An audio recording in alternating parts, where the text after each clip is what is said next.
এই যে দেখুন আমার হাতে রয়েছে সৌদি আরবের মিষ্টি কুমড়া। এদেশের মিষ্টি কুমড়া কিন্তু খেতে মিষ্টিই লাগে। তো এখন এটা কাটবো, তারপর রান্না করব। তো চলুন কেটে নিই। এই যে দেখেন আমার হাতে রয়েছে বটি, যেটা বাংলাদেশ থেকে এনেছে। আর বটিটার সাইজ এতটাই ছোট। এখন এই ছোট বটি দিয়ে বড় মিষ্টি কুমড়া কিভাবে কাটবো সেটাই ভাবছি। বিসমিল্লাহ। শক্তিশালী হও বটি। এই কেটে ফেলছি গো। দেখেন ভিতরটা কেমন, ভিতরটা কিন্তু হলুদ কালার, লাল না। আগে পরে যে মিষ্টি কুমড়া গুলো নিয়ে আসে ভিতর একদম লাল টকটকে থাকে।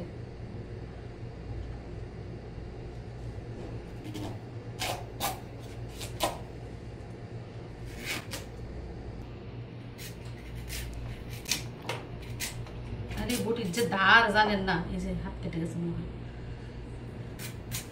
সাইজে ছোট হলে কি ধার আছে বটিতে।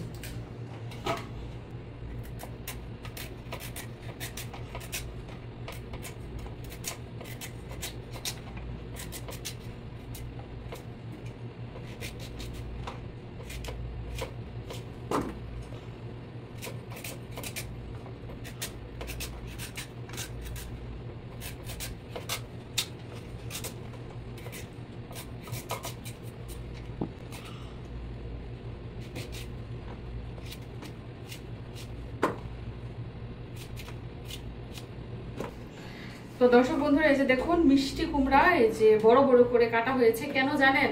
তরকারি রান্না করব না, রান্না করব এই যে দেখুন মুরগির মাংস দিয়ে। মুরগির মাংস কেটে ধুয়ে পরিষ্কার করে নিয়েছি। এই মিষ্টি কুমড়া দিয়ে মুরগির মাংস রান্না করবো একদম মাখা মাখা করে। মিশালির আপুর খুবই পছন্দ মিষ্টি কুমড়া, আমারও পছন্দ, ঘরের সবারই পছন্দ। তারপরে দেখেন এদিক দিয়ে পুঁই শাক নেওয়া হয়েছে। পুঁই শাকও একদম ভালো করে ধুয়ে নিয়েছি, কারণ এই দেশের শাকের মধ্যে প্রচুর বালি। তো পুঁই শাক রান্না করব আর মুরগির মাংস রান্না করব মিষ্টি কুমড়া দিয়ে। এদিক দিয়ে পেঁয়াজ টিয়াজ সব কিন্তু একদম রেডি। তো এই যে এদিক দিয়ে প্রতিদিনের মতো আজকেও বাবুর গোসলের পানি রেডি করেছে, এবং পানি যেহেতু গরম আজকেও বরফ মিশিয়ে নিচ্ছি। তবে বরফের পরিমাণটা খুবই অল্প, যাতে করে পানি কুসুম কুসুম গরম থাকে। এই যে এই দেশের পানি এত গরম থাকে বিশ্বাস তো করবেন না, রান্নার সময় ধোয়াধাইয়ের সময় মনে হয় যে হাতটা বুঝে পুড়ে যাবে।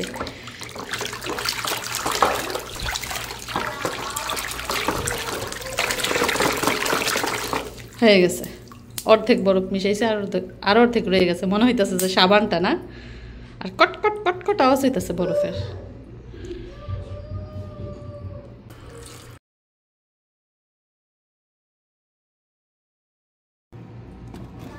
তো বরফটা রেখে দিলাম ফ্রিজে, যাতে করে আগামীকাল আবার ব্যবহার করা যায়।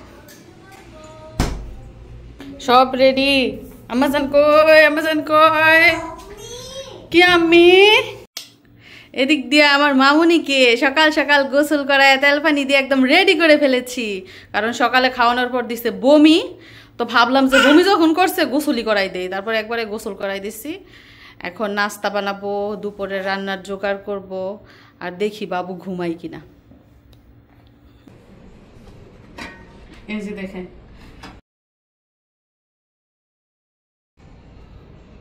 অলরেডি ভাত রান্না করা শেষ, কারণ সবার আগে আমি চুলার মধ্যে ভাত বসিয়ে তারপর অন্যান্য কাজকর্ম করি। আর কড়াই বসিয়ে নিয়েছি, এখনই রান্না শুরু করব, কারণ সময় হচ্ছে সকাল 11টা, 12টার মধ্যে রান্না শেষ করতে হবে। আর বাবু সকালে বমি করে দিয়েছে, তাকে গোসল টোসল করে একদম রেডি করে নিয়েছি। সকালের নাস্তা খাওয়া শেষ, এখন রান্না বান্না শুরু। তো সাথেই থাকুন, সারাদিন কি কি করি আর কি কি ঘটে সবকিছুই কিন্তু আপনারা এই ভিডিওতে দেখতে পাবেন। তো আপনাদের সাথে একটা দুঃখের কথা শেয়ার করি। দেখেন এই কর্নারটা একদম ফাঁকা। এখানে ছিল ওয়াশিং মেশিন, শুধু তারগুলা রয়ে গেছে, মেশিনটা নাই, কারণ মেশিনটা হয়ে গেছে নষ্ট। মানে এত মিস করতেছি মেশিনটা, এবং এত কষ্ট লাগতেছে, কতদিন ধরে ইউজ করছি, হঠাৎ করে নষ্ট হয়ে গেল। এবং আরেকটা জিনিস আপনাদেরকে দেখাই, এই যে দেখেন ওয়াশরুমের মধ্যে বালতি ভরা পানি, ক্যান ভরা পানি, এগুলো হচ্ছে ঠান্ডা পানি। কারণ সৌদি আরবের গরমের কথা তো সবাই জানেন, এত গরম থাকে এবং পানি কিন্তু আগুনের মতো গরম থাকে, ধোঁয়া বেরোয়। এই গরম পানি দিয়ে কি গোসল করা সম্ভব? এজন্য আগে ভাগে বালতি ভরে রাখতে হয় পানি দিয়ে, আর কেন ভরে রাখি, তারপর পানি ঠান্ডা হয়, আর সেই ঠান্ডা পানি দিয়ে কিন্তু গোসল করতে হয়। তো রান্না বান্না চলছে, এক চুলায় মাংসের তরকারি, মানে মাত্র কষিয়ে ঝোলের পানি দিয়েছি, সাথে কিছু কাঁচামরিচও দিয়েছি ফ্লেভারের জন্য। আর আমার আম্মা জানের কি খবর দেখছেন? আমার লক্ষ্মী সোনা এখনো পর্যন্ত ঘুমাইতেছে, মাশাআল্লাহ। আলহামদুলিল্লাহ, অবশেষে ঠিক 12টায় আমার দুপুরের রান্নাবান্না শেষ হলো। কি রান্না করেছি দেখুন। প্রথমেই রয়েছে পুঁই শাকের সাদা ভাজি, তারপর এখানে রয়েছে কাঁঠাল বিচি দিয়ে লতির তরকারি, গতকাল রান্না করেছিলাম, এটা এখন গরম করেছি। আর এই পাশটায় তো আপনারা জানেনই, মিষ্টি কুমড়া দিয়ে মুরগির মাংস রান্না করেছে এবং কালারটা কিন্তু অসাধারণ হয়েছে। এই পাশটায় তো আগেই দেখেছেন ভাত রান্না করে ফেলেছিলাম। এছাড়া এখানে রয়েছে গতকালকের টমেটোর তরকারি, মাছ দিয়ে রান্না করেছিলাম, এবং রান্নার ফাঁকে সালাদও কেটে নিয়েছি, শসা লেবু। তো এই হচ্ছে রান্নাবান্না। গতকালকের তরকারি রয়ে গিয়েছিল, আজকে আবার 2 রকমের তরকারি রান্না করেছি। এদিক দিয়ে আমাদের মিশরাতুল জজমের জন্য দুধ জাল দিচ্ছি। তো মেয়েটা ঘুম থেকে উঠে অনেকক্ষণ ধরে কান্নাকাটি করতেছে, মানে আমার কলিজা কাটতেছে মেয়ের কান্না শুনে। তাড়াহুড়ো করে রান্না শেষ করলাম, এখন দুধ জাল দিয়ে মেয়েকে খাওয়াবো, তারপর শান্তি। এদিক দিয়ে দেখেন আমার বাচ্চার অবস্থা, মানে বাচ্চার কাছে মা না থাকলে কতটা অসহায়, কেমন করে 2 হাত মুখের ভিতর ঢুকাইয়া তারপরে বাইরের কোলে বৈশা রয়েছে।